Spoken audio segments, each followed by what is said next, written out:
I'm Kelly McCaughrain and I write young adult fiction, and I'm the Children's Writing Fellow at Queen's. This video is an introduction to flash fiction. So flash fiction is just a very, very short story. So it's usually considered anything under 1,000 words, but it can be under 500 words or 150 words, even 100 words. So it's a really short story, but it still has to be a proper story, i.e. it has to have a beginning, a middle, and an end. Writing flash fiction teaches you a lot about story structure and editing and being concise, because you have to be very clever with language to do so much in such a short space. So it sounds like a difficult challenge, but actually we are naturally very good at telling very short stories. We do it every day. So when we see our friends, we'll say, "Wait till you hear what happened to me this morning." And then we proceed to tell them a story with a beginning, a middle, and an end. So just think of it like that. Once you get the bones of your story down, you can play around with the language as much as you like, but you can have confidence in your ability to tell a short story. The most famous example of flash fiction is a story that's reported to have been by Ernest Hemingway. And it's supposed to be the shortest story in the world because it only has 6 words.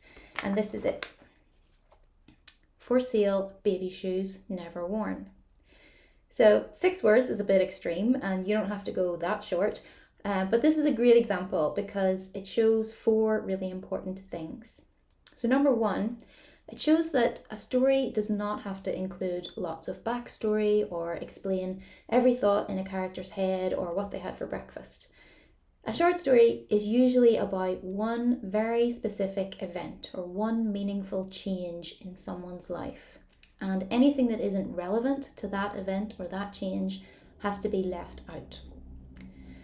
Number 2, it shows how a whole story can be encapsulated in just a few words. So there is a complete story here.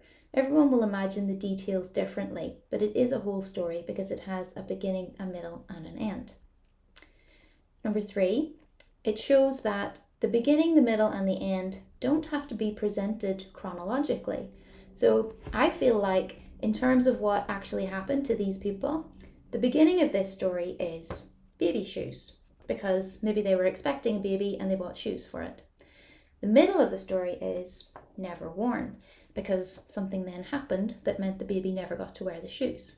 And the end of the story is for sale, because then they ended up selling the shoes. So there is a beginning, a middle, and an end, but the story is written end, beginning, middle. And that's more effective because the important mystery in the story is why the baby never wore the shoes. That's what the reader is left wondering about. And putting that at the end of the story emphasizes that part, because anything that you put at the end of a sentence or the end of a story stands out more. You could try rearranging these words yourself and see what a different impact that has. So although you have to have a beginning, a middle, and an end, you can put them in any order you want to create a particular effect. And number 4, this story shows that a good story poses more questions than it answers. If you give your readers all the answers, then they can walk away satisfied and just forget the story. But if you leave them with questions, then the story will stay with them. Baby shoes stays with you because you're thinking, what happened to this family? You're left with loads of questions, and everyone will imagine the details of the story differently, and that's fine. In fact, it's better because all those details and answers that you didn't give them will happen in the mind of the reader rather than on a page that they can just walk away from. So have a go at writing your own flash fiction. You can choose the word limit. It could be 1,000 words, 500, 150. You could even try writing your own 6-word stories.